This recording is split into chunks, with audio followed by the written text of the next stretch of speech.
Lectura del texto. Histeria, escrito en 1888. Voy a empezar por la nota introductoria de James Strachey. Las ediciones en alemán aparecieron por primera vez en 1888.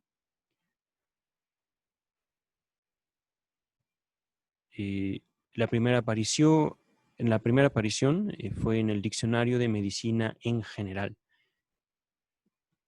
El volumen 1, páginas 886 a la 892. Y el número 2, la segunda edición en alemán, fue publicada en la revista Psyche, o Psyche, volumen 7, número 9, en las páginas 486 a la 500. Continúa. En dos de las cartas a Fliess, recordemos, Wilhelm Fliess fue un gran amigo de Sigmund Freud. Retomo la lectura. En dos de las cartas a Fliess, publicadas en Außen Anfängen der Psychoanalyse, los orígenes del psicoanálisis, Freud, 1950, en las cartas 4 y 5 del 28 y del 29 de agosto de 1888, respectivamente, y de manera implícita también en la carta 1 del 24 de noviembre de 1887, Freud hace referencia a sus contribuciones para la Enciclopedia de Medicina de Villaret, obra publicada en 2 volúmenes en 1888 y 1891. Como en esa enciclopedia los artículos no figuraban firmados, no es posible asegurar con total certidumbre quién fue su autor. En esas cartas, Freud solo hace mención de uno de ellos, el que versa sobre la anatomía del cerebro, lamentándose de que se lo hubiera abreviado tanto. Pero en su presentación autobiográfica, publicada en 1925, que aparece, por cierto, en la Standard Edition, es decir, la editorial Morortu, volumen 20, páginas de la 17 a la 18. No recuerdo que la presentación autobiográfica sea de tan corta duración. Debe de haber aquí un error. De impresión. Pero bueno, en la presentación autobiográfica menciona también un artículo suyo sobre la afasia.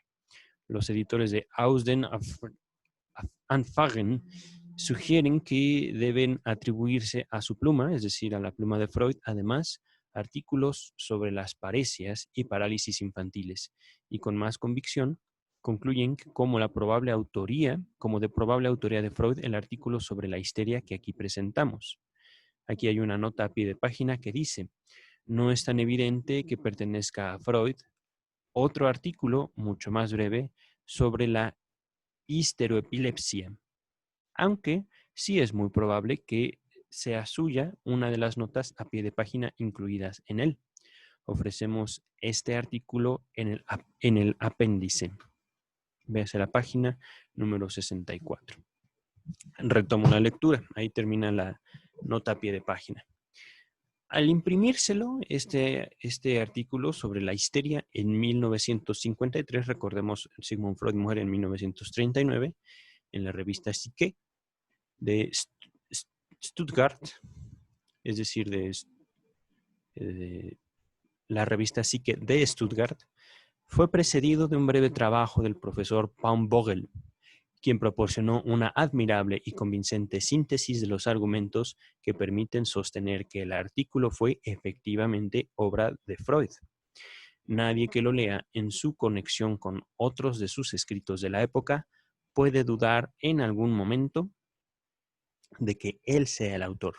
Aquí hay otra nota, número 2, que dice: la única duda posible la plantea un aparente error en la descripción de las concepciones de Charcot en la página 46. Seguramente, ya que inicie el texto de Freud, no lo van a señalar.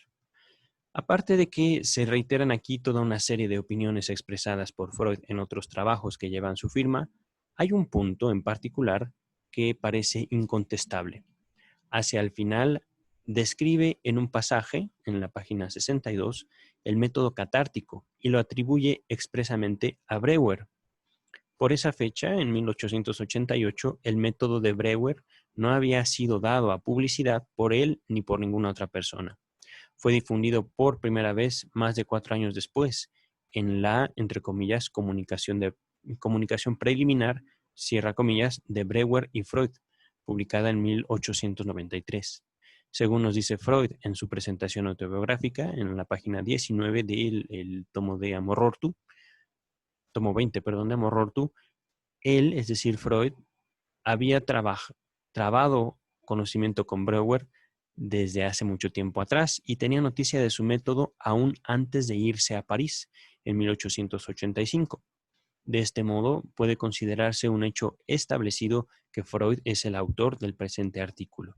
Nota número 3 que dice, digamos de paso que este pasaje sirve también para acabar con el mito aún vigente de que el creador del método catártico fue Pierre Janet, uno de cuyos libros, publicado en 1889, contenía ideas similares, dándole así en apariencia prioridad técnica sobre Breuer.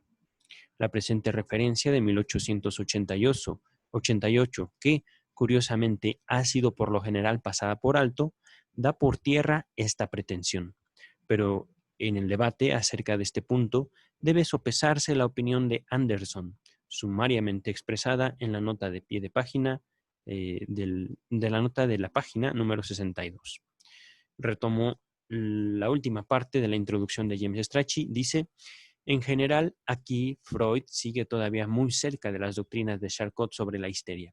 Si bien, aparte de la referencia a Breuer, hay 2 o 3 pasajes, especialmente hacia el final, que son un claro indicio de una actitud más independiente. James Strachey. Pues bien, el texto empieza con una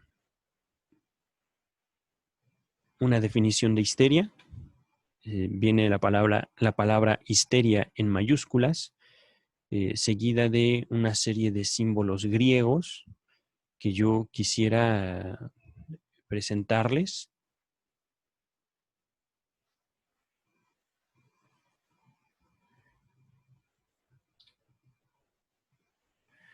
No, mi traductor no lo...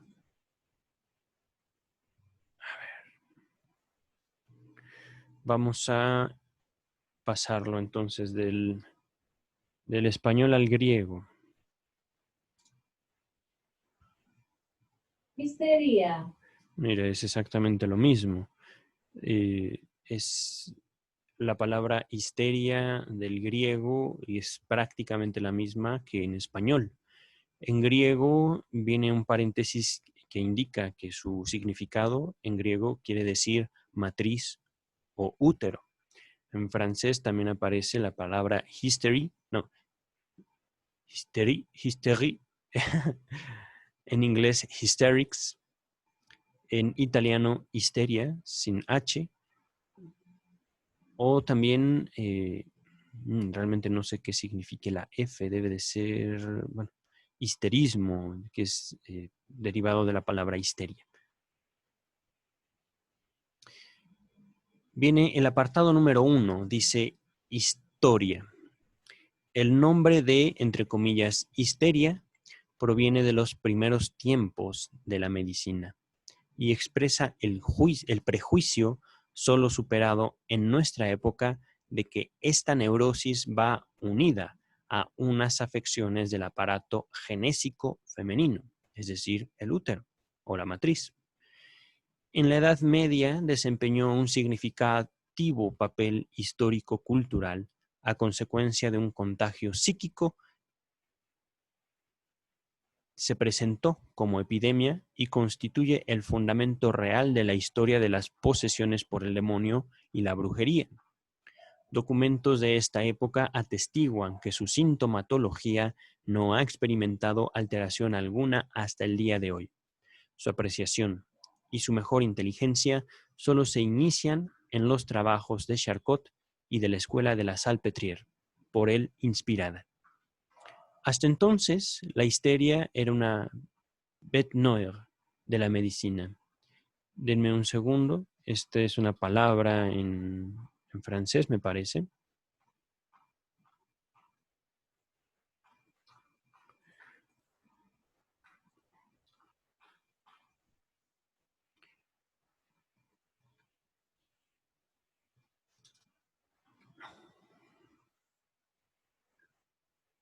Una bestia negra.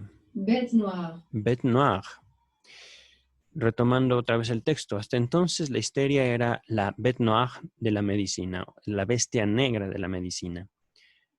Las pobres histéricas que en siglos anteriores, como posesas, habían sido quemadas en la hoguera o exorcizadas, en la moderna época ilustrada ya no recibieron más que el anatema del ridículo. Sus estados se consideran mera simulación y exageraciones, y por consiguiente indignos de la observación clínica. La histeria es una neurosis en el sentido más estricto del término.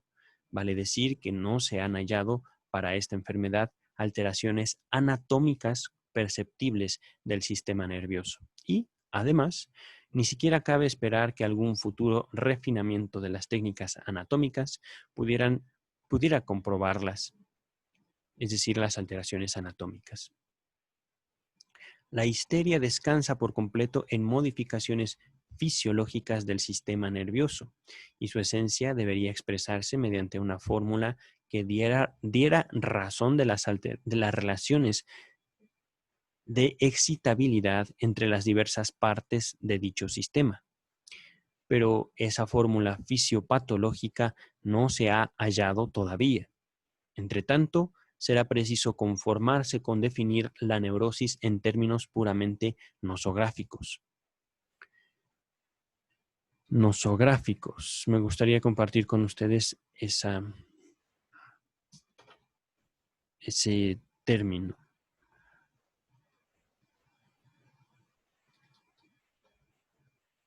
Nosografía quiere decir descripción y clasificación de las enfermedades.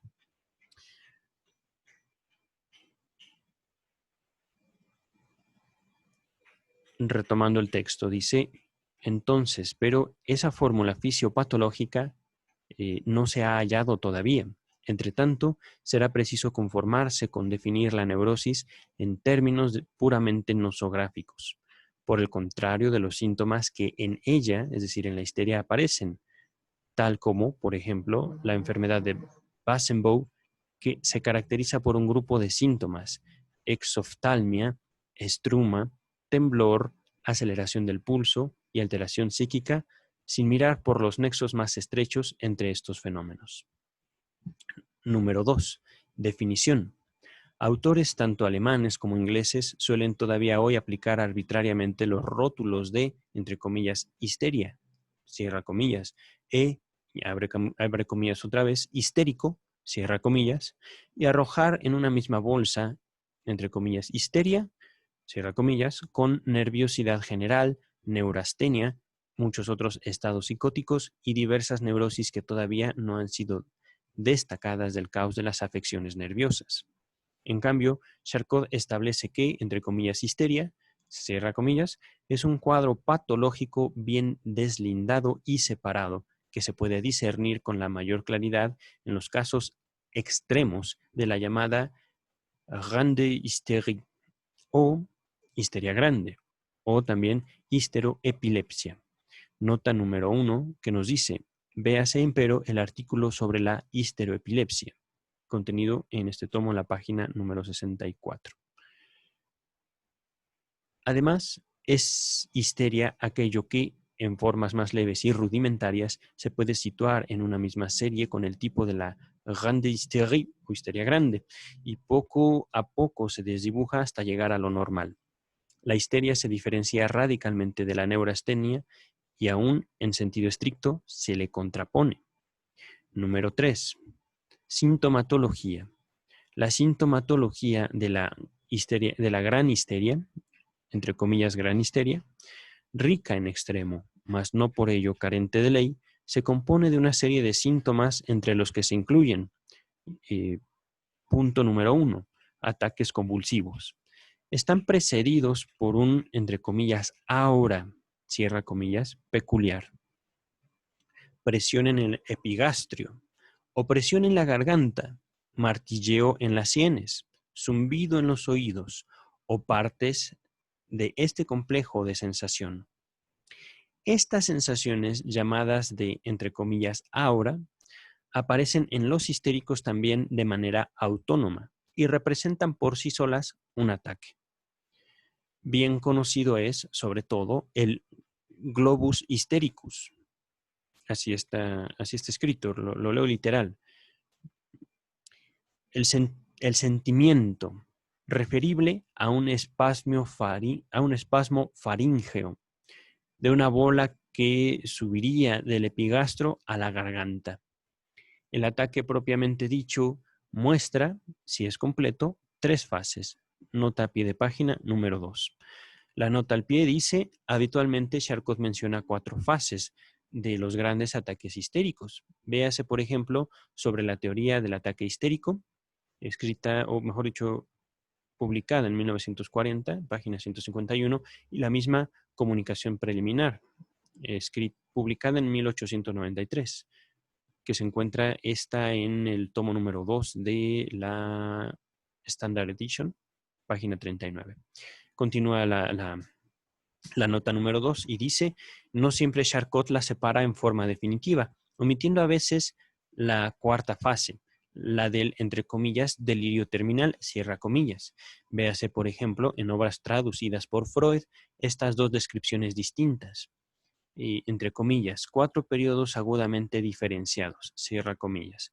Freud, 1886, página 212, y toda la serie de las 3 fases, toda la serie de las 3 fases, entre comillas. Freud, 1892 al 1894, página 135. Ahí finaliza la segunda nota a pie de página. Continúo con el texto. Dice, la primera fase, epileptoide, entre comillas epileptoide, semeja a un ataque epiléptico común. En ocasiones, un ataque de epilepsia unilateral.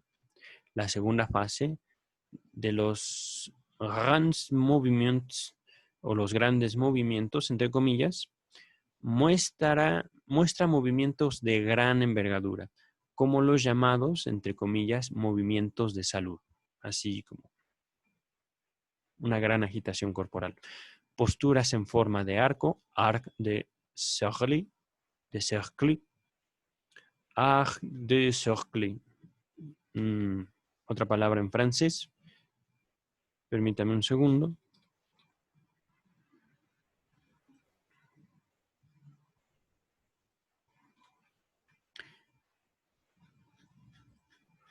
Arco de círculo. Continúa el texto, contorsiones y similares. La fuerza desarrolladora a raíz de ello es a menudo enorme. Para distinguir estos movimientos de un ataque epiléptico, vale puntualizar que los movimientos histéricos son ejecutados siempre con una elegancia y una coordinación que contrastan fuertemente con la tosca brutalidad de los respingos epilépticos. Aún en las más violentas convulsiones histéricas, casi nunca se producen heridas de alguna gravedad. La tercera fase alucinatoria del ataque histérico, la de las attitudes passionnelles o actitudes pasionales, entre comillas, se singulariza por posturas y ademanes que corresponden a unas escenas apasionadas que el enfermo alucina y suele acompañar con las palabras correspondientes. Sobre todo el ataque, la conciencia se puede mantener o perderse. Durante todo el ataque, la conciencia se puede mantener o perderse. Esto último es más frecuente. Ataques de la índole descrita suelen componerse en series, de suerte que el ataque completo puede durar desde varias horas hasta días enteros. A diferencia de lo que ocurre en la epilepsia, el aumento de temperatura es desdeñable. En casos rudimentarios, cualquier fase del ataque o cualquier fragmento de una fase puede aislarse y subrogar o sustituir por sí solo el ataque. Tales ataques abreviados se encuentran, desde luego, con frecuencia muchísimo mayor que los completos. Poseen particular interés los ataques histéricos que, en lugar de las 3 fases, presentan un coma que sobreviene en forma apopléctica, los llamados ataques de sommeil.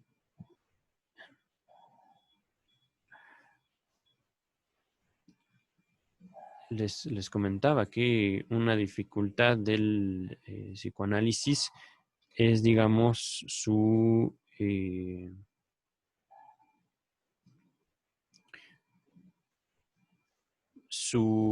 abundancia cultural. Ya tengo mi traductor, a ver si lo escuchan. Attaque de sommeil. Ataque de sommeil o ataques de sueño. Este coma, continúa el texto, este coma puede asemejarse al dormir natural o ir acompañado de tal disminución en la actividad respiratoria y circulatoria que se lo tenga por muerte. Lo voy a repetir porque esto es importante. Una forma de la histeria, retomo esta parte.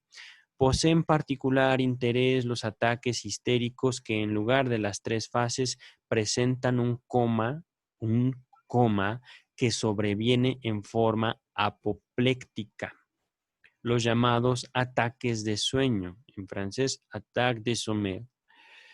Este coma puede asemejarse al dormir natural o ir acompañado de tal disminución en la actividad respiratoria o circulatoria que se lo tenga por muerte.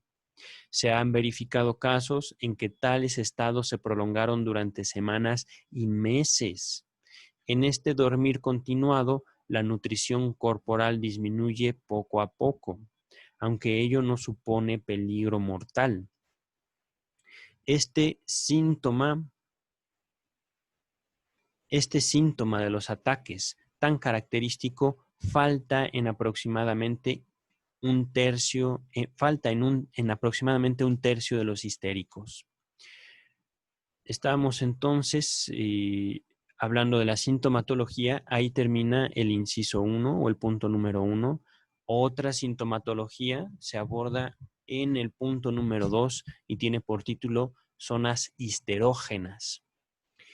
Estrecha relación con los ataques mantienen las llamadas, entre comillas, zonas histerógenas, se cierra comillas, lugares hipersensibles del cuerpo cuya estimulación leve desencadena un ataque, el aura del cual suelen iniciarse con una sensación proveniente de ese lugar. Aquí aura ya no tiene comillas. Estos lugares pueden tener su sede en la piel, en las partes profundas, huesos, mucosas y hasta en los órganos de los sentidos. Son más frecuentes en el tronco que en las extremidades y muestran ciertas predilecciones. Por ejemplo, un lugar de la pared abdominal correspondiente a los ovarios en mujeres y aún en hombres.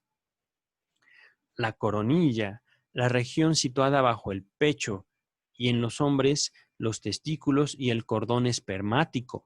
Aquí hay una nota número 3, que nos dice, así claro, es una referencia a la observación de un caso severo de mianestesia en un varón histérico, publicado en 1886 y ya compartido en este espacio. Les voy a incluir el link.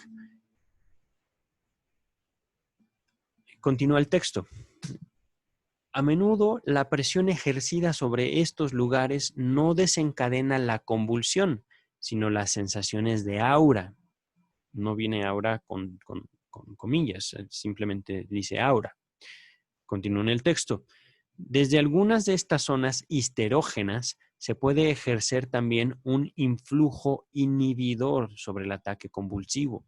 Por ejemplo, con una presión fuerte en la zona de los ovarios, algunas enfermas despiertan del ataque histérico o del dormir histérico.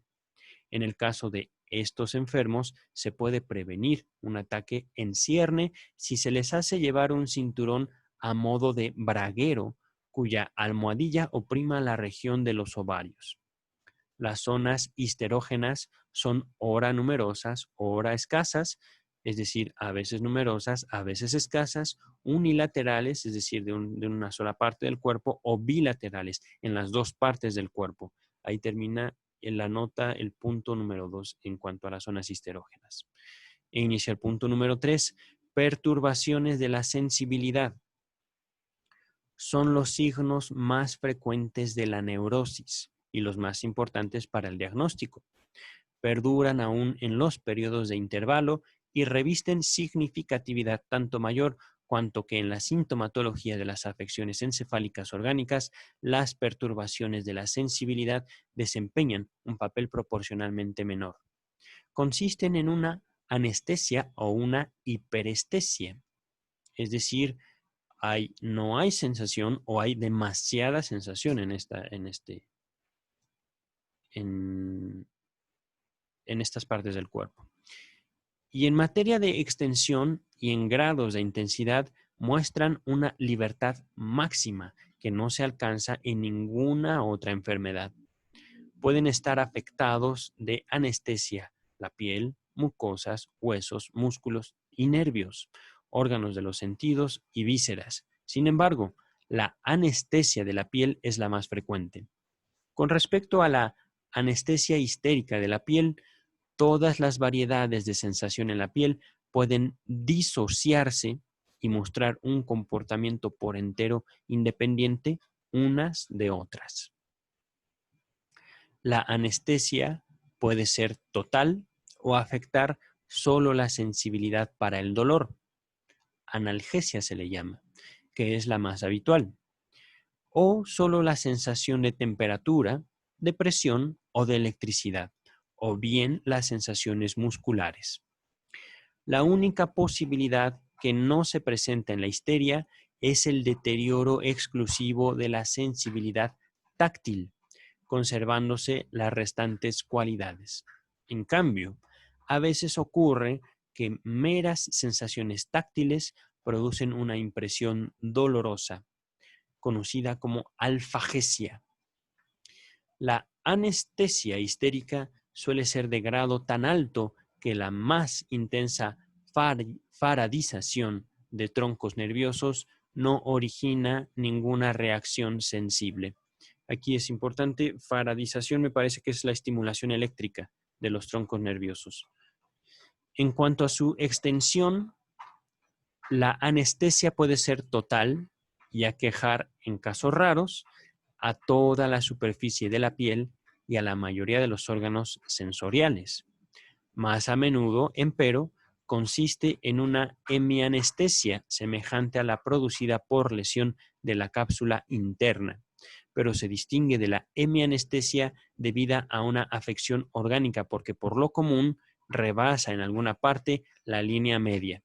Por ejemplo, abarca la lengua, la laringe o los genitales en su totalidad. Y porque los ojos no son alcanzados en la forma de la hemianopsia, es decir, vista parcial, se pierde la mitad de la vista, sino como amblioptia o amaurosis de un ojo. Además, la hemianestesia histérica tiene una libertad mayor en su forma de distribución, a veces un órgano de los sentidos u otro órgano del lado anestésico se sustrae por completo de la anestesia.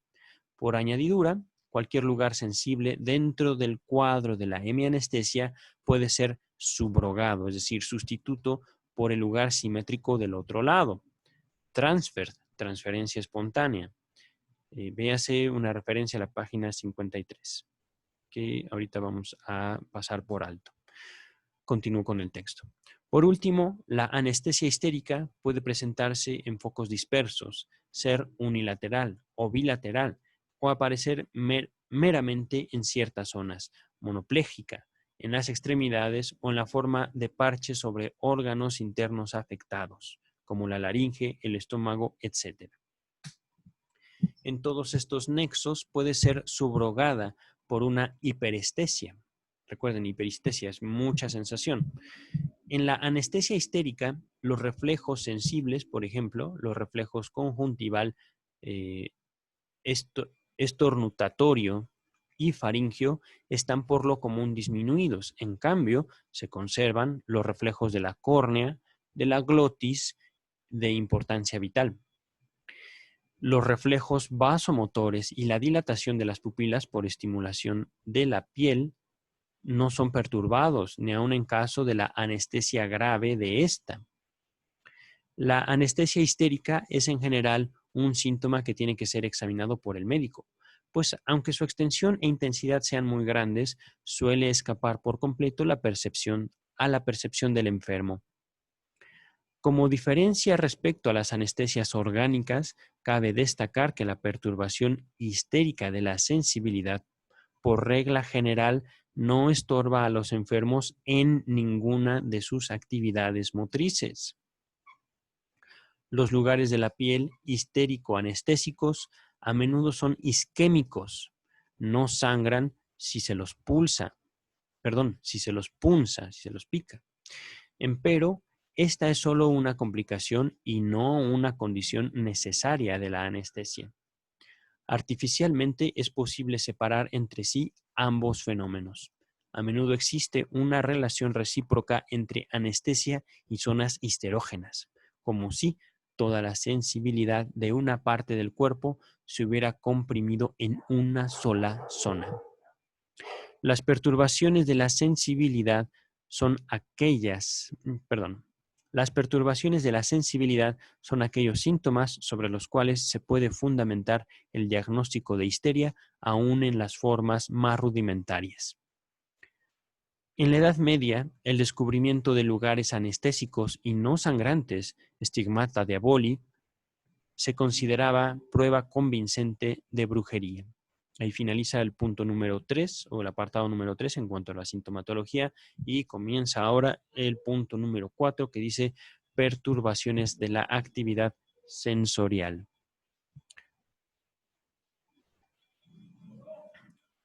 Pueden... Un segundito, voy a cerrar mi puerta para que mi perrito no interrumpa más.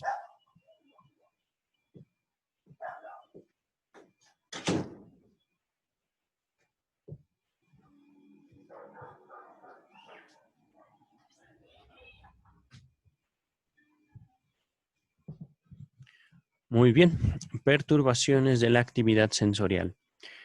Pueden afectar a todos los órganos de los sentidos y presentarse de manera simultánea con alteraciones de la sensibilidad de la piel o independientemente de estas. La perturbación histérica de la visión consiste en una amaurosis unilateral o amblioptia o en una amblioptia bilateral, nunca en una hemianopsia. Son términos, digamos, médicos. Le sugeriría tampoco, investigarlos. Naturalmente siguen usados el día de hoy, me parece, como términos cortos para describir situaciones particulares, ¿no? Síntomas particulares. Sus síntomas son fondo de ojo normal, cancelación del reflejo conjuntivo o debilitamiento del reflejo de la córnea, estrechamiento concéntrico del campo visual, reducción del sentido de la luz y acromatopsia. A raíz de esta última, se pierde primero la sensación del violeta y las que más persisten son las sensaciones del rojo y el azul. Los fenómenos no corresponden a ninguna de las teorías sobre la ceguera para los colores. Las diversas sensaciones de color se comportan de manera independiente entre sí. A menudo se trata de perturbaciones de la acomodación y de falsas inferencias extraídas de ellas. Los objetos cobran diferente magnitud según se los acerque al ojo o se los aleje de él, y se los ve duplicados o multiplicados, que también se conoce como diplopia monocular con macropsia y micropsia. La sordera histérica rara vez es bilateral. Casi siempre va unida más o menos completamente a una anestesia del pabellón de la oreja, del conducto auditivo externo y aún del tímpano. También, en caso de perturbación histérica del gusto y el olfato, se descubre por lo general una anestesia de la piel correspondiente al órgano sensorial respectivo. Parastesias e hiperestesias de los órganos sensoriales inferiores son frecuentemente en los histéricos. A veces hay un extraordinario refinamiento de la actividad sensorial, sobre todo del olfato y la audición. Punto número 5. Parálisis. Las parálisis histéricas son más raras que las anestesias y casi siempre están acompañadas de anestesia de la parte del cuerpo paralizada. En afecciones orgánicas, en cambio, predominan las perturbaciones de la motilidad, que aparecen independientemente de una anestesia. Las parálisis histéricas no toman para nada en consideración el edificio anatómico del sistema nervioso, que, como es sabido, se traduce de la manera más nítida en la distribución de las parálisis orgánicas. Nota número 4 que dice, esta sección guardada correspondencia. Otra vez. Nota número 4. Esta sección guarda correspondencia con el tema principal abordado por Freud en su trabajo en francés sobre las parálisis orgánicas e histéricas, publicado en 1893, probablemente escrito en su mayor parte en el mismo año en que el presente artículo, aunque se publicó 5 años después. Véase mi nota introductoria a dicho trabajo. Fin de la nota número 4. Sobre todo, no existen parálisis histéricas equiparables a las parálisis periféricas, facialis, radialis o serratus, o sea, que afecten a grupos de músculos o a músculos y piel, en las conjunciones con que son establecidas por una inervación anatómica común a ellos. Las parálisis histéricas solo son equiparables a las corticales, pero se distinguen de ellas por una serie de rasgos. Existe una hemiplegia histérica que, empero, solo afecta al brazo y la pierna del mismo lado. No hay una parálisis facial histérica. A lo sumo, junto a la parálisis de las extremidades, aparece un espasmo de los músculos faciales y de la lengua, que se establece ora del lado de la parálisis, ora del contrapuesto, y se exterioriza, entre otras cosas, por una desviación excesiva de la lengua. Otro carácter diferenciador de la hemiplegia histérica reside en que la pierna paralizada no se mueve describiendo círculos en la articulación de la cadera, sino que es arrastrada como un apéndice muerto. Nota número 5 que dice, este punto es ampliado en la página 200. La hemiplegia histérica va unida en todos los casos a una hemianestesia. En la mayoría de los casos, muy acusada, es decir, muy obvia. Además, en la histeria hallamos paralíticos, un brazo y una pierna por sí, o ambas piernas, también llamada paraplegia. En este último caso puede presentarse, junto a la anestesia de las piernas, una parálisis intestinal y vesical, con lo cual el cuadro clínico se asemeja mucho al de una paraplegia espinal. Las parálisis pueden extenderse no ya a una extremidad íntegra, sino a fragmentos de ella, mano, hombros, codos, etc. En todo esto no se produce preferencia alguna por la porción terminal del miembro. No obstante, que uno de los caracteres de la parálisis orgánica es que siempre se acusa de manera más nítida en la porción distal que en las proximales, es decir, en las manos antes que en el antebrazo, ¿no? Por ejemplo, en el brazo.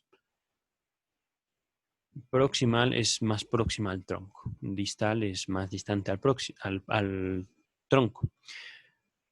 A raíz de una parálisis parcial de una extremidad, la anestesia suele presentar los mismos límites que la parálisis y está circunscrita por circunferencias perpendiculares al eje longitudinal del miembro. En las parálisis histéricas de las piernas, el triángulo de la piel entre los músculos glúteos corresponde al sacro, escapa a la anestesia. En todas estas parálisis, no importa cuánto duren, faltan los fenómenos de la degeneración descendente. Con frecuencia hay un alto grado de flacidez muscular. La conducta de los reflejos es inconstante. Por su parte, las extremidades paralizadas pueden atrofiarse y, de hecho, sufren una atrofia que se desarrolla con mucha rapidez. Llega pronto a la detención y no está acompañada por alteración alguna de la excitabilidad eléctrica. A la parálisis de las extremidades corresponde agregar la afasia histérica, la mudez en sentido estricto, que consiste en la incapacidad para pronunciar un sonido articulado o incluso para ejecutar movimientos fonatorios implícitos. Siempre va acompañada de afonía, que también se presenta por sí sola. En ella se mantiene y aún se acrecienta la capacidad de escribir. Las restantes parálisis motrices de la histeria ya no se dejan referir a partes del cuerpo, sino solo a funciones, por ejemplo, la astasia o la abasia, incapacidad de mantenerse en pie y de caminar, que ocurren no obstante conservarse la sensibilidad de las piernas, así como la fuerza tosca de ellas, y persistir la posibilidad de ejecutar todos los movimientos en posición horizontal. Esta división entre las funciones y sus músculos no se observa en caso de haber lesiones orgánicas. Nota número 6 que dice, esto es exactamente lo que se sostiene en la página 201. Fin de la nota número 6. Todas las parálisis histéricas se singularizan por ser de gran intensidad y, no obstante, poder circunscribirse a una determinada parte del cuerpo, es decir, limitarse a una determinada parte del cuerpo, mientras que las parálisis orgánicas, por lo general, se extienden a un ámbito mayor cuando su intensidad se acrecienta. Nota número 7 que dice, también sobre este punto, véase en la página 201. Punto número 6, contracturas. En formas más graves de histeria hay una inclinación general de la musculatura a responder con una contractura a estímulos leves. Diathèse de contracture. Un segundito. Diathèse de contracture quiere decir diátesis de contractura. La mera aplicación de una venda de Smarch puede bastar para ello. Semejantes contracturas a menudo sobrevienen también en casos menos graves y en los más diversos músculos. En las extremidades se singularizan por su excesiva magnitud y pueden producirse en cualquier postura, no explicable por una estimulación de troncos nerviosos singulares. Son enormemente tenaces. A diferencia de las contracturas orgánicas, no ceden mientras se duerme. Y su intensidad no varía por obra de la excitación, la temperatura, etc. Solo aflojan en narcosis muy profunda para restablecerse con toda su magnitud tras el despertar. En los restantes órganos, tanto de los sentidos como vísceras, las contracturas musculares son muy frecuentes y, en una serie de casos, constituyen el mecanismo por el cual en las parálisis se cancela la función. También la tendencia a los espasmos clónicos está muy acrecentada en la histeria. Punto número 7 dice, caracteres generales. La sintomatología histérica posee una serie de caracteres generales cuyo conocimiento es significativo tanto para el diagnóstico como para la concepción de esta neurosis. Los fenómenos histéricos tienen preferentemente el carácter de lo excesivo. Un dolor histérico es descrito por el enfermo como doloroso en grado máximo. Una anestesia y una parálisis fácilmente pueden volverse absolutas. Una contractura histérica opera el máximo de contracción de que un músculo es capaz. Y a todo esto, cada síntoma puede presentarse, por así decir, aislado.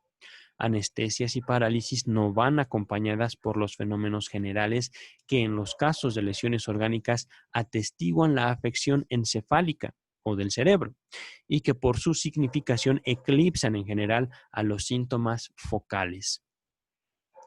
Junto al lugar de la piel de la insensibilidad absoluta se encuentran también uno de sensibilidad absolutamente normal y junto a un brazo paralizado una pierna enteramente intacta del mismo lado. Es particularmente característica de la histeria la conjunción entre un desarrollo máximo de la perturbación y su más tajante deslinde. Además, los síntomas histéricos son móviles de una manera que de antemano refuta toda conjetura de lesión material. Esta movilidad de los síntomas sobreviene de manera espontánea. Por ejemplo, tras ataques convulsivos que suelen alterar la distribución de parálisis y anestesias o cancelarlas, o bien por el influjo artificial ejercido con los medios llamados astesiógenos, como la electricidad, la aplicación de metales, el uso de estímulos sobre la piel, de magnetos, etc. Este último influjo parece tanto más notable cuanto que un sistema nervioso histérico exterioriza, como regla, gran resistencia a todo influjo químico por medicación interna y reacciona de manera directamente anómala, es decir, distinta, frente a narcóticos como la morfina y el clorhidrato. Entre los medios capaces de remover síntomas histéricos, cabe destacar en particular el influjo de la excitación y la sugestión hipnótica. Esta última porque apunta de manera directa al mecanismo de una perturbación histérica y no puede ser sospechosa de ejercer influjos que no sean psíquicos. En el desplazamiento, antes de continuar, quiero hacer la aclaración. Se incluye la hipnosis como un fenómeno abordado científicamente a partir de Charcot, ¿sí? En ese momento en el cual Freud está escribiendo este artículo, no se conocía lo que nosotros entendemos por mente. Entonces aquí la palabra psíquico es, digamos, como una primera aproximación de lo que nosotros entendemos como mente y que todavía no está influido, no quiere decir lo psíquico según el psicoanálisis. Voy a continuar con el texto. En el desplazamiento de síntomas histéricos se destacan algunas llamativas constelaciones. Mediante intervenciones, entre comillas, astesiógenas, se cierra comillas, es posible transferir, en la palabra alemana dice übertragen, se cierra, digamos, la mención de la palabra alemana.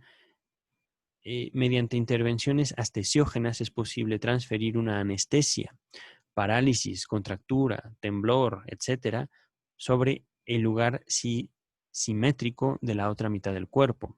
Transfert, recordemos, transferir, übertragen, transfert. Al mismo tiempo que se normaliza el lugar originariamente afectado. La nota número 8 aquí nos dice sobre este fenómeno, véase el prólogo a la traducción de Bernheim de la sugestión, escrito en 1888-89. Así, continúo con el texto, así en la histeria se comprueba la relación simétrica que, por otra parte, también desempeña un papel somero en el estado fisiológico, somero es decir, minúsculo. Así como, en verdad, las neurosis no crean nada nuevo, sino que solo desarrollan y exageran unas relaciones fisiológicas del cuerpo. Otro carácter importante en extremo de las afecciones histéricas es que de ningún modo ofrecen un reflejo de la constelación anatómica del sistema nervioso. Se puede decir que, acerca de la doctrina sobre la estructura del sistema nervioso, la histeria ignora tanto como nosotros mismos antes que la conociéramos.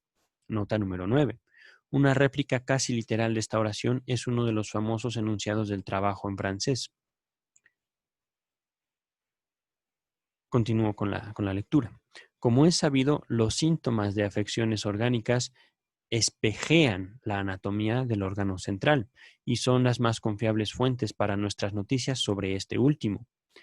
Por eso se debe rechazar la idea de que habría en la base de la histeria una posible perturbación orgánica, y también es lícito invocar como causa de perturbaciones histéricas unos influjos vasomotores o espasmos vasculares. Otra breve nota. Puede ser que para alguien, digamos, que no tenga una cultura médica, este pasaje sea particularmente difícil. Eh, la, digamos, parte de la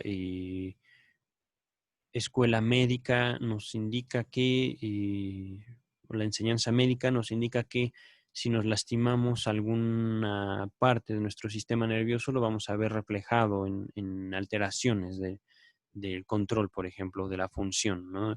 Ciertas desgastes, ciertas lesiones en nuestro cerebro se traducen en, por ejemplo, tics, por ejemplo, incapacidades de caminar, de hablar, etcétera, ¿no?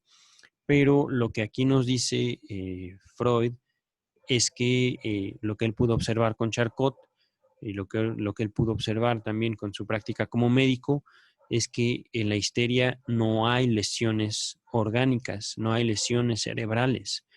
Y esto hoy se puede, digamos, demostrar, se puede estudiar a través de los exámenes que nosotros tenemos a nuestra disposición. Podemos entonces ubicar dentro de la práctica médica, digámoslo así, síntomas que no corresponden a lesiones directas o afectaciones directas en el sistema nervioso, lo cual es muy posible. Voy a continuar con el texto. Un espasmo vascular es una alteración esencialmente orgánica, cuyo efecto es comandado por unas constelaciones anatómicas, es decir, del cuerpo, de nuestro sistema nervioso, y se distingue de una embolia, por ejemplo, solo por no generar una alteración permanente. Junto a los síntomas físicos de la histeria, cabe anotar una serie de perturbaciones psíquicas en las que ciertamente algún día se descubrirán las alteraciones características de esta enfermedad, pero cuyo análisis apenas ha sido abordado hasta ahora. Se trata de alteraciones en el decurso y en la asociación de representaciones, de inhibiciones de la actividad voluntaria, de acentuación y sofocación de sentimientos, etc., que se resumirían en general como unas modificaciones en la distribución normal sobre el sistema nervioso de las magnitudes de excitación estables. Una psicosis en el sentido que le dan los psiquiatras no pertenece a la histeria, pero puede desarrollarse sobre la base del estatus histérico. Y en tal caso, se la debe concebir como una complicación, lo que popularmente se suele calificar de, entre comillas, temperamento histérico, se cierra comillas, como la inconstancia de la voluntad, los cambios de talante, el acrecentamiento de la excitabilidad con relación a los sentimientos altruistas. Puede presentarse en la histeria, pero no es absolutamente necesario para su diagnóstico. Existen histerias graves en las que falta por completo una alteración psíquica de esta índole. Muchos de los enfermos que pertenecen a esa clase se cuentan entre las personas más amables, de voluntad más firme y mente más clara, y sienten nítidamente las exteriorizaciones de su enfermedad como algo ajeno a su ser. Los síntomas histéricos tienen su significatividad para el cuadro total de la histeria. Otra vez, los síntomas psíquicos tienen su significatividad para el cuadro total de la histeria, pero no son más constantes que los síntomas físicos tomados por separado, los estigmas. En cambio, las alteraciones psíquicas que es preciso postular como base del estatus histérico se despliegan por entero en el ámbito de la actividad encefálica inconsciente, automática. Otra nota, esta nota es personal. este inconsciente no es, digamos, todavía el inconsciente psicoanalítico, el inconsciente freudiano. Este es una mención puramente orgánica, puramente médica. Ajá. Recordemos, todos estos son textos prepsicoanalíticos. Entonces, el inconsciente psicoanalítico surge por primera vez o es expuesto al público, es expuesto al público en la interpretación de los sueños. Para llegar a eso todavía nos hace falta un buen tramo. Voy a continuar con la lectura, que ya no nos falta mucho. Dice, quizá quepa destacar todavía que en la histeria el influjo de los procesos psíquicos sobre los procesos físicos del organismo está acrecentado, como en todas las neurosis, y que el enfermo de histeria trabaja con un excedente de excitación en el sistema nervioso, el cual se exterioriza ora inhibiendo, ora estimulando, y que es desplazado con gran libertad dentro del sistema nervioso. La nota número 10 nos dice, las concepciones contenidas en este párrafo acerca de la importancia de la distribución de las magnitudes de excitación en el sistema nervioso son corrientes en los escritos freudianos de esta época. Véase, por ejemplo, los últimos párrafos de su prólogo a la traducción de Bernheim. Freud, 1888-1889, páginas 89-90. Esta oración final, donde nos dice que un excedente de excitación puede manifestarse como inhibidor o como estimulante, parece anticipar el así llamado principio de constancia, entre comillas, principio de constancia. Fin de la nota número 10. Continúa el texto. La histeria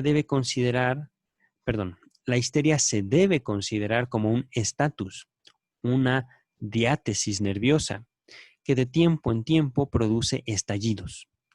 La etiología del status hystericus ha de buscarse por entero en la herencia. Los histéricos están siempre dispuestos por herencia a unas perturbaciones de la actividad nerviosa, y entre sus parientes se encuentran epilépticos, enfermos psíquicos, tábicos, etc. También se considera una transferencia hereditaria directa de la histeria que, por ejemplo, está en la base de la aparición de la histeria en muchachos por herencia materna. Todos los otros factores ocupan un segundo plano frente a la herencia y desempeñan el papel de unas causas ocasionales cuyo significado se suele sobreestimar en la práctica. Nota número 11 que dice, el presente pasaje es una mera enunciación de las opiniones de Charcot con su hincapié en la herencia. Su doctrina de la familia neuropathique o familia neuropática, que digamos sería como el abuelito de lo que conocemos hoy como familia disfuncional. Y esto de familia disfuncional es por supuesto una asociación mía que hago mientras estoy leyendo este libro.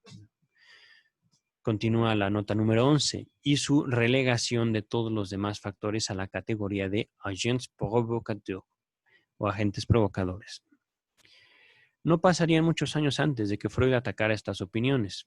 Lo hizo verbigracia en las notas que agregó a su traducción de las lecciones de martes de Charcot en 1892-1094, en su nota necrológica a Charcot en 1893 y por último en su trabajo en francés sobre la herencia y la etiología de las neurosis, 1896. En otras palabras, esta nota nos anticipa que a pesar de que yo mismo en mi formación como psicólogo hubo una gran discusión o una gran controversia sobre si lo que desarrollaba una enfermedad mental era la herencia, se sabe que no. Y parte de la postura del psicoanálisis es que no. Ya mucho después, en futuros textos, veremos que la neurosis se escoge. Hay una elección de neurosis. Pero voy a regresar el texto para finalizarlo. Sin embargo, continúa el texto, ya no es la nota número 11, sino el texto principal. Sin embargo, las causas accidentales de la histeria son importantes, puesto que desencadenan la emergencia de estallidos histéricos, de histerias agudas, como factores aptos para propender el desarrollo de una predisposición histérica. Cabe mencionar una educación afeminadora histeria en hijos únicos. Despertar prematuro de la actividad intelectual en niños. En niños. Excitaciones frecuentes y violentas. Todos estos influjos son igualmente aptos para hacer madurar neurosis de otra índole, por ejemplo, neurastenia. De suerte que en esto resalta el decisivo influjo de la predisposición hereditaria, como factores que producen estallidos de afección histérica aguda, corresponde consignar o señalar. Traumas, intoxicaciones como con plomo o alcohol, preocupaciones, emociones, enfermedades agotadoras y, en suma, todo cuanto sea capaz de ejercer un vigoroso efecto nocivo. Otras veces, unos estados histéricos se desarrollan a menudo con ocasiones ínfimas u oscuras.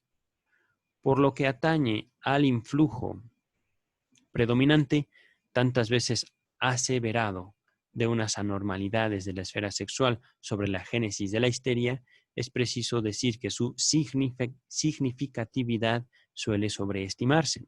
En primer lugar, se llama histeria en niñas, en primer lugar, se halla histeria en niñas y niños sexualmente inmaduros. Y por otra parte, la neurosis aparece también con todos sus signos distintivos en el sexo masculino, solo que es muchísimo más rara en este. Viene aquí una pequeña nota que dice 1.2.20. Supongo que se refiere a un texto que ya hemos leído. Voy a continuar. Además, se ha observado histeria con insuficiencia total de los genitales, y todo médico habrá visto una serie de casos de afección histérica en mujeres cuyos genitales no mostraban ninguna clase de alteración anatómica. Y a la inversa, la mayoría de las mujeres con afecciones en los genitales no padecen histeria. Aquí otra pequeña nota personal es que en este momento Freud tenía por sexual lo que se tiene comúnmente por sexual o digamos más allá del ambiente psicoanalítico. En estos puntos de la historia no había psicoanálisis. Freud aceptaba lo sexual como lo genital. Esto se vio cambiado después por su tratamiento con histéricas y con histéricos, por supuesto. Continúo con el texto. No obstante, se debe admitir que unas constelaciones funcionales relativas a la vida sexual desempeñan un gran papel en la etiología de la histeria, así como de todas las otras neurosis.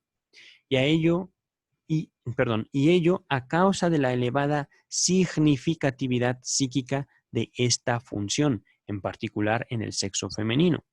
El trauma es una causa ocasional frecuente de afecciones histéricas, en doble dirección. En primer lugar, un fuerte trauma corporal acompañado de terror y parálisis momentánea de la conciencia despierta una predisposición histérica inadvertida hasta entonces.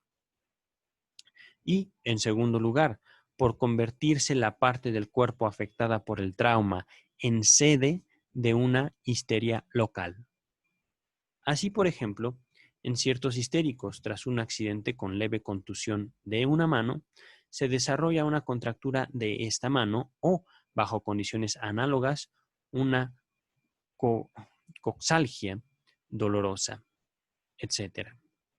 Tener noticias sobre estas pertinaces afecciones posee el máximo valor para los cirujanos, cuya intervención en tales circunstancias solo puede ser nociva. No siempre es fácil el diagnóstico diferencial de estos estados, en particular en el caso de las afecciones articulatorias. Los estados provocados por traumas generales graves, como accidentes ferroviarios y similares, conocidos como railway spine, en inglés y entre comillas, y railway brain, son concebidos por Charcot como histeria, en lo cual concuerdan autores norteamericanos cuya autoridad en esta materia es indiscutible. Aquí está la nota número 12, que nos refiere al informe sobre mis estudios en París y Berlín, ya compartidos en este espacio. Continúa el texto. Esos estados suelen presentar el aspecto más sombrío y grave. Van unidos a una depresión y a una desazón melancólica, y al menos en una serie de casos muestran combinación de síntomas histéricos con neurasténicos y orgánicos. Charcot ha demostrado también que la encefalopatía del saturnismo pertenece a la histeria y que muchas anestesias de los alcohólicos no constituyen una afección particular, sino que son síntomas de histeria. A pesar de ello, se opone a postular otras tantas subvariedades de histeria, como traumática, alcohólica, de saturnismo, etc. Sostiene, es decir, Charcot, que la histeria es siempre la misma, solo que es despertada por diferentes causas ocasionales. También en una sífilis reciente se ha observado un estallido de síntomas histéricos. Ahí finaliza el punto número 3 al respecto de la sintomatología y empieza el punto número 4 sobre la trayectoria de la histeria. La histeria es más una anomalía constitucional que una afección deslindada. Es probable que sus primeros indicios aparezcan las más de las veces en la niñez temprana. De hecho, no es raro que se presten afecciones histéricas perturbadoras, una vez más. De hecho, no es raro que se presenten afecciones histéricas perturbadoras en niños de 6 a 10 años. El periodo que antecede y sigue a la pubertad suele traer consigo en niños y niñas de intensa predisposición histérica un primer estallido de la neurosis. En la histeria infantil se comprueban los mismos síntomas que en la neurosis de adultos, solo que los estigmas son por lo general más mezquinos, mientras que pasan al primer plano la alteración psíquica, los espasmos, ataques y contracturas. Los niños histéricos suelen ser más precoces y dotados. Cierto es que en una serie de casos la histeria es meramente un síntoma de una profunda degeneración del sistema nervioso, que se exterioriza en una perversión moral permanente. Como se sabe, el periodo de la juventud, desde los 15 años en adelante, es aquel en que de preferencia se manifiesta vivamente la neurosis histérica en las mujeres. Esto puede acontecer sucediéndose sin solución de continuidad unas perturbaciones más leves, como histeria crónica, o sobreviniendo uno o varios estallidos graves, como histeria aguda, separados entre sí por años de periodos exentos de trastornos, es decir, libres de trastornos. Los primeros años de un matrimonio dichoso suelen interrumpir la enfermedad. La neurosis torna a salir a la luz cuando se enfrían los vínculos conyugales y en virtud del agotamiento provocado por repentinos partos. Pasados los 40 años, no suele producir ya nuevos fenómenos en las mujeres. No obstante, pueden persistir viejos síntomas y en ocasiones eficaces reforzar el estado patológico aún a avanzada edad. Los hombres parecen particularmente proclives a la histeria a edad inmadura por trauma e intoxicación. La histeria de los hombres se presenta como una enfermedad grave. Los síntomas que produce son, por lo común, tenaces y la enfermedad adquiere mayor importancia práctica por la significación que tiene en el caso del hombre una perturbación en su trabajo profesional. El decurso de diversos síntomas histéricos como contracturas y parálisis, etc., muestran algo muy característico. Hay casos en que los síntomas desaparecen muy pronto de manera espontánea para dejar sitio a otros igualmente efímeros. Y casos en que predomina una gran rigidez de todas las manifestaciones. Contracturas y parálisis suelen durar años y hasta ceder de repente un buen día, cuando nada lo presagiaba. En general, no hay límite alguno para la posibilidad de curar perturbaciones histéricas, y es característico que, luego de una interrupción de años, la función perturbada se restituya de súbito en todo su alcance. El desarrollo de perturbaciones histéricas a menudo requiere, sin embargo, una especie de periodo de incubación o, mejor, de latencia, durante el cual la ocasión sigue produciendo efectos en lo inconsciente. Recordemos, este inconsciente no es todavía un inconsciente freudiano, es un inconsciente puramente orgánico, físico, automático, automatismo. Así, una parálisis histérica casi nunca se genera enseguida de un trauma. Por ejemplo, todos los afectados por un accidente ferroviario son capaces de moverse luego del trauma, se encaminan a su casa en apariencia indemnes, y solo transcurridos varios días o semanas desarrollan los fenómenos que llevan a suponer una, entre comillas, concusión de la médula espinal, se cierra comillas. También la curación repentina suele requerir varios días para plasmarse. Corresponde apuntar que en ningún caso, ni siquiera en sus más temibles manifestaciones, la histeria conlleva un serio riesgo de muerte. Aún en la más prolongada histeria se conservan la plena claridad mental y la aptitud para los más extraordinarios logros. Nota número 13 que dice, Freud sostuvo esto con frecuencia frente a la posición contraria de Pierre Janet. Véase Verbigracia, el caso de Emmy von N. en Estudios sobre la histeria, publicados en 1895 y que se encuentran en el volumen 2 de la Standard Edition o la edición que estamos leyendo aquí en este caso. Continúo con el texto. Dice, la histeria puede combinarse con muchas otras afecciones nerviosas, sean neuróticas u orgánicas, casos que luego deparan grandes dificultades al análisis. Aquí el traductor y el compilador de la obra nos hace la aclaración que les he venido haciendo. Este análisis no en el sentido de psicoanálisis, por supuesto. Recordemos, estamos leyendo textos que, digamos, nos muestran a nosotros como estudiosos del psicoanálisis cómo fue que Freud llegó a sus conclusiones y cómo Freud fue usando también las palabras, ¿no? Poco a poco. Voy a continuar con el texto, que ya nos falta poquísimo. Frecuentísima es la combinación de la histeria con neurastenia, sea que se vuelvan neurasténicas unas personas cuya predisposición histérica está casi agotada, sea que ambas neurosis despiertan simultáneamente a consecuencia de unos influjos enervantes. Por desdicha, la mayoría de los médicos no aprendieron todavía a separar entre sí estas dos neurosis. La combinación mencionada se presenta con la mayor frecuencia en hombres histéricos.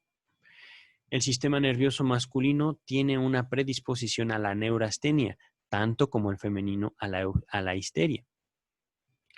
Por otra parte, la frecuencia de la histeria femenina se sobreestima.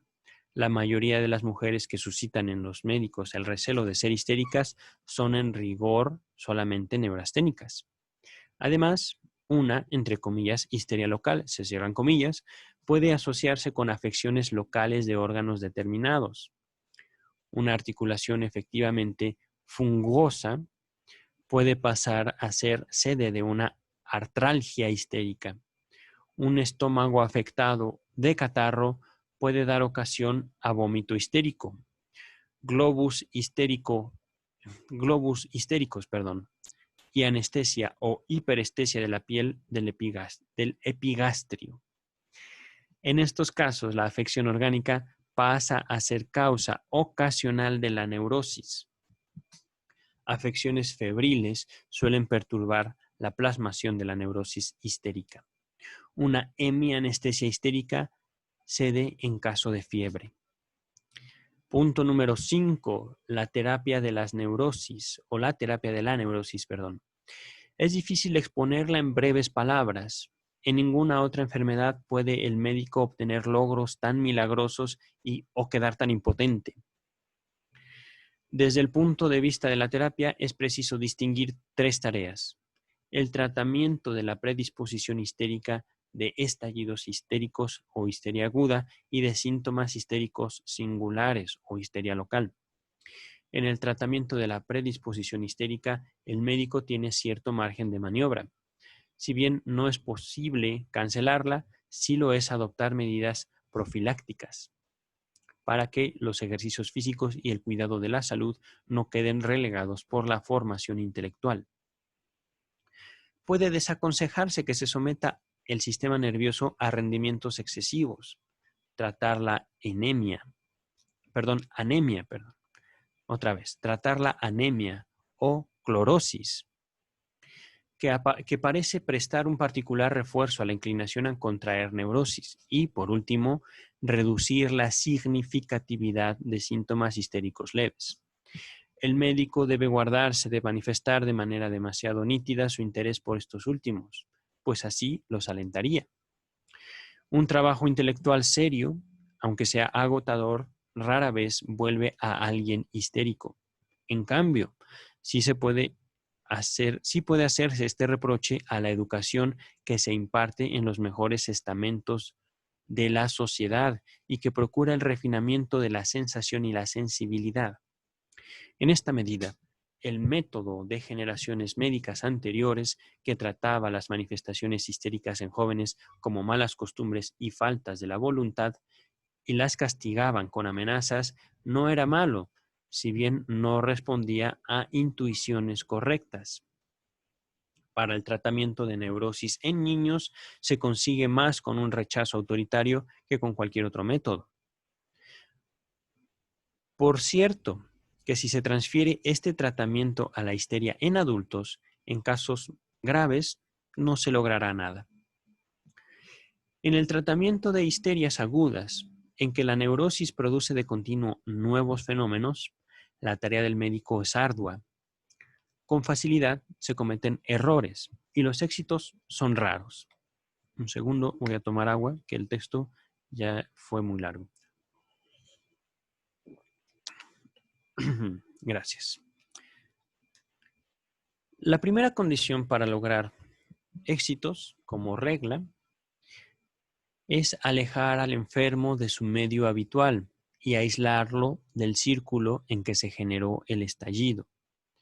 Estas medidas no solo son benéficas por sí mismas, sino que además posibilitan una severa vigilancia médica. Y esa atención intensa del enfermo, sin la cual el médico nunca conseguiría éxito alguno en el tratamiento de histéricos. Por lo general, el histérico o la histérica no es el único enfermo nervioso dentro del círculo familiar. El susto o la tierna simpatía de los progenitores y otros parientes no hace más que acrecentar la excitación o, en caso de mudanza psíquica del enfermo, su inclinación a producir síntomas más intensos. Por ejemplo, si un ataque se produjo varios días seguidos a determinada hora, la madre regularmente lo esperará en ese momento. Con temor preguntará al niño si ya se siente mal y de este modo asegurará el advenimiento del fenómeno temido. Solo en casos rarísimos se consigue mover a los allegados para que muestren una calma total o una aparente indiferencia frente a los ataques histéricos del niño. Las más de las veces es preciso trocar la familia por la residencia en un instituto médico, a lo cual los allegados suelen ofrecer tan grande resistencia como los enfermos mismos. Bajo la impresión de las percepciones diversas que el paciente tiene en el sanatorio, de la cordial y optimista confianza del médico, quien pronto le transferirá su convicción de que la neurosis no es peligrosa y se curará rápido, así como manteniendo al enfermo alejado de todas las excitaciones del ánimo que contribuyen al estallido de la histeria, y aplicándole toda clase de medios terapéuticos vigorizantes, como masajes, paradización general, hidroterapia. Se asistirá a la disipación de las más graves histerias agudas, que habían producido un desarreglo total físico y moral del enfermo. En pocos meses, ellas dejarán sitio a la salud. Como método de tratamiento de la histeria en sanatorios, ha adquirido gran fama en los últimos años. Estamos hablando en esta época, la época en que se escribió este texto, en 1888, y merecidamente la llamada cura de reposo de Baer Mitchell, también conocida como cura de Playfair. Consiste en la conjunción del aislamiento en reposo absoluto con una aplicación sistemática de masajes y faradización general. Nota número 15, que dice, véase la reseña del libro de Baer Mitchell sobre el tratamiento de la neurastenia y la histeria, publicado por Freud en 1887. Más adelante, Freud aconsejó una combinación de la cura de reposo de Baer Mitchell con el tratamiento catártico de Breuer, en estudios sobre la histeria, publicado en 1895, encontrado en la edición estándar o Standard Edition, volumen 2, página 274. Fin de la nota número 15. Regresamos entonces. Se estaba hablando acerca de la cura del reposo, reposo absoluto, aplicación sistémica de masajes y paralización general. Para ello es tan imprescindible la asistencia de una enfermera instruida como el permanente influjo, es decir, la influencia del médico. Esta cura reviste enorme valor para la histeria porque conjuga acertadamente el treatment o el tratamiento moral, es decir, como una reeducación, con una mejoría del estado general de nutrición, pero no se la debe considerar sistemáticamente completa en sí. Antes bien, los recursos principales siguen siendo el aislamiento y el influjo del médico. Entre los recursos auxiliares no se pueden descuidar, amén de los masajes y la electricidad, los demás métodos terapéuticos. Lo mejor será, tras guardar cama de 4 a 8 semanas, aplicar hidroterapia y gimnasia y recomendar un abundante movimiento. En otras neurosis, por ejemplo, la neurastenia, el éxito de esta cura es mucho más incierto. Descansa meramente en el valor de la de la sobrealimentación, toda vez que se la logre con el tracto intestinal neurasténico y del reposo. En la histeria, el éxito es a menudo maravilloso y duradero. El tratamiento de un síntoma histérico singular no ofrece ninguna perspectiva de éxito mientras subsista una histeria aguda. Los síntomas removidos tienen recidivas, así dice, recidivas. Los síntomas removidos tienen recidivas o son sustituidos por otros nuevos. Médico y enfermo terminan por fatigarse.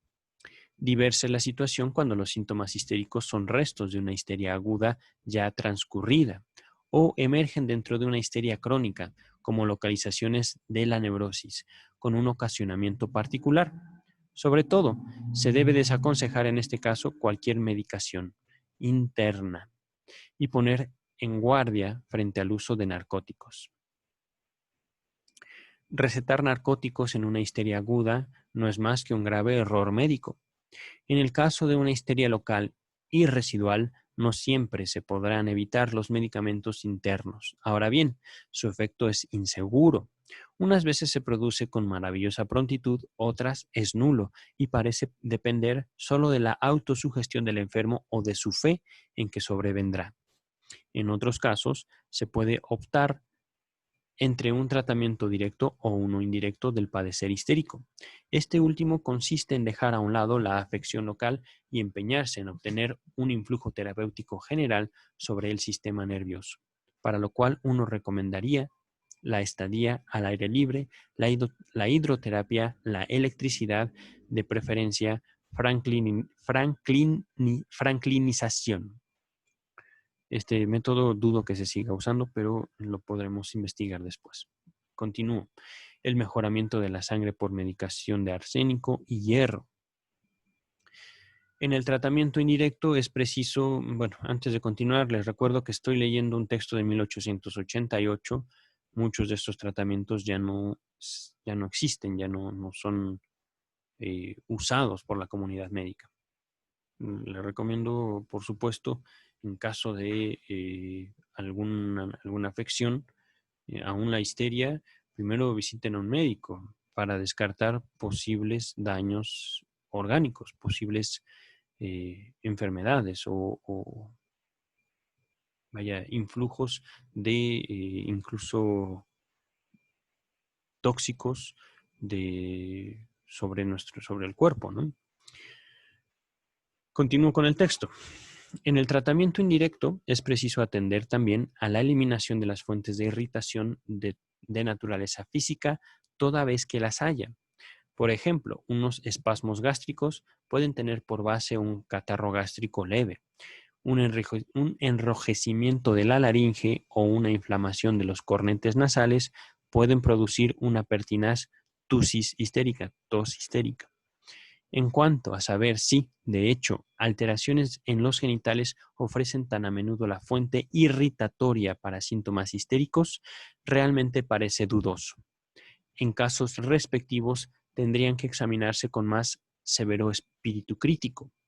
El tratamiento directo consiste en la eliminación de la fuente de irritación psíquica para los síntomas histéricos. Y es comprensible que las causas de la histeria se busquen en el representar inconsciente. Para este tipo de tratamiento, una vez más, recordemos, antes de seguir, este representar inconsciente no es el representar inconsciente, no es el inconsciente freudiano. Estamos todavía leyendo, sí, un texto de Freud, pero un texto de Freud mucho antes de que se formara él una idea de lo que quería decir con inconsciente. Continúo con el texto. Para este tipo de tratamiento se instila al enfermo en la hipnosis una sugestión cuyo contenido es la eliminación de su padecimiento. Por ejemplo, una tosis nervosa histérica se cura oprimiendo la garganta del enfermo hipnotizado y asegurándole que se ha quitado el estímulo para la tos. Una parálisis histérica del brazo, constriñéndolo en la hipnosis a mover cada una de las partes del miembro paralizado. Más eficaz todavía es un método que Joseph Breuer fue el primero en practicar en Viena. Consiste en reconducir al enfermo hipnotizado a la prehistoria psíquica del padecer. Constreñirlo a confesar bekennen, es la palabra que se encuentra aquí en alemán, ligada a confesar, la ocasión psíquica a raíz de la cual se generó la perturbación correspondiente. Aquí, antes de continuar, bekennen se escribe B, E, en vez de burro, B labial o B grande, B, E, K, E, N, N, E, N. Ajá. Continuaré con el texto. Dice, este método de tratamiento es de reciente data, pero brinda éxitos terapéuticos que de otro modo no se alcanzan. Es el más adecuado a la histeria, porque imita fielmente el mecanismo siguiendo el cual se generan y disipan estas perturbaciones. En efecto, muchos síntomas histéricos que han resistido a todo tratamiento desaparecen de manera espontánea bajo el influjo de un motivo psíquico suficiente. Por ejemplo, la parálisis de la mano derecha queda cancelada si en un altercado el enfermo siente el impulso de dar una bofetada a su contrincante, o bien de una excitación moral, de un terror, de una expectativa, por ejemplo, en un lugar de peregrinación, o por último, a raíz de una subversión de las excitaciones dentro del sistema nervioso tras un ataque de convulsiones. El tratamiento psíquico directo de síntomas histéricos llegará a ser el más utilizado cuando en los círculos médicos se comprenda mejor la sugestión. Aquí hay un breve paréntesis que dice Bernheim Nancy, que nos habla de dos catedráticos de la universidad. Por el momento, no se puede decidir con exactitud en qué medida participaría el influjo psíquico en algunos otros procedimientos que parecen físicos. Por ejemplo, es posible curar contracturas si se consigue producir una transferencia, transfert, por medio de un magneto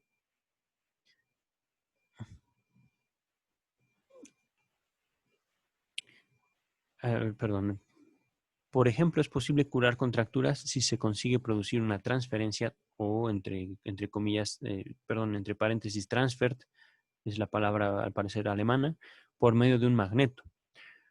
Con una transferencia repetida, la contractura se debilita y termina por desaparecer. Nota número 16 que dice, sin embargo, hay que destacar que Anderson, en 1962, señaló que la descripción que se da aquí de la técnica terapéutica de Breuer solo se relaciona con un uso particularmente eficaz de la sugestión y no abarca lo que habría de convertirse en el descubrimiento esencial de la abreacción. Por último, ahora resumen, punto número 6. A modo de síntesis se puede decir, la histeria es una anomalía del sistema nervioso que descansa en una diversa distribución de las excitaciones, probablemente con formación de un excedente de estímulo dentro del órgano anímico.